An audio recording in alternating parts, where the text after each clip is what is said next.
Today we're on the beautiful historic grounds of Fort Worden State Park. This was an active Army base in 1902 to 1953, and in the 70s the films Officer and a Gentleman and The Ring were filmed here. Okay. This was an active Army base in 1902 to 1953, and it became a state park in the early 70s. Movies like Officer and a Gentleman and The Ring were filmed here. We'll tell you why we're here in a minute. I've been deeply involved in the cannabis industry for decades. And I've been deeply involved in the cannabis industry for decades. Excellent. And I've been deeply involved in the cannabis industry for decades. In 1996, Jack worked with San Francisco marijuana activist Dennis Barone and others to conceive and author California Proposition 215. Jack entrusted me with personally delivering the document to the California State Legislature in Sacramento, which resulted in the first legalization of cannabis in the United States. At the same time, I was introduced to Chris Conrad and Mickey Norris, who wrote the book Shattered Lives, which compassionately chronicled the plight of people incarcerated for nonviolent cannabis crimes. I realized these people were serving time for the failed war on drugs from the 70s and started calling them 420 POWs. Meeting Chris and Mickey and the stories in their book exposed me to the injustice of these sentences and started me on a new journey of change.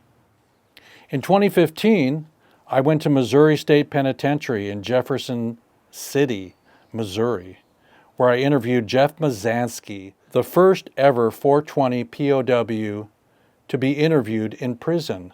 That interview became part of my movie, Lifer's Madness. In 2015, I went to Missouri State Penitentiary in Jefferson City, Missouri, where I interviewed Jeff Mazansky, the first ever 420 POW to be interviewed in prison. That interview became part of my movie, Lifer's Madness. In 2021, I started a weekly podcast, Weed Weeds Day, where we bring together cannabis-friendly activists and entrepreneurs. This is how the idea of eLeaf Foundation began to take shape. We officially launched in late 2023 and began to pull in people with like minds.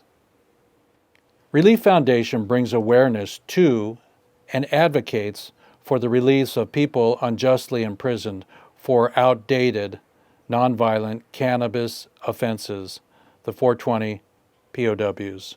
By creating benefit concerts and events, we raise awareness and funds to help these individuals and their families. Join us in making a meaningful impact and freeing the 420 POWs from the failed war on drugs. Here's some people supporting our cause. Okay, this is your badass OG, Jeff Eichen here, and I've been deeply involved in the cannabis industry for decades. Okay, one more time with just the line. Hi everyone, and welcome back to Fort Worden. My name is Kirk Dickinson. I've been part of the Seattle startup community for over 20 years and built the finance and operations aspects of several companies. We're here in Port Townsend because this is our base of operations. The people of the Olympic Peninsula support just causes and will rally behind us. Plus, the resources and venues we have, such as McCurdy Pavilion behind me, offer us the scale and flexibility we need for our growing events.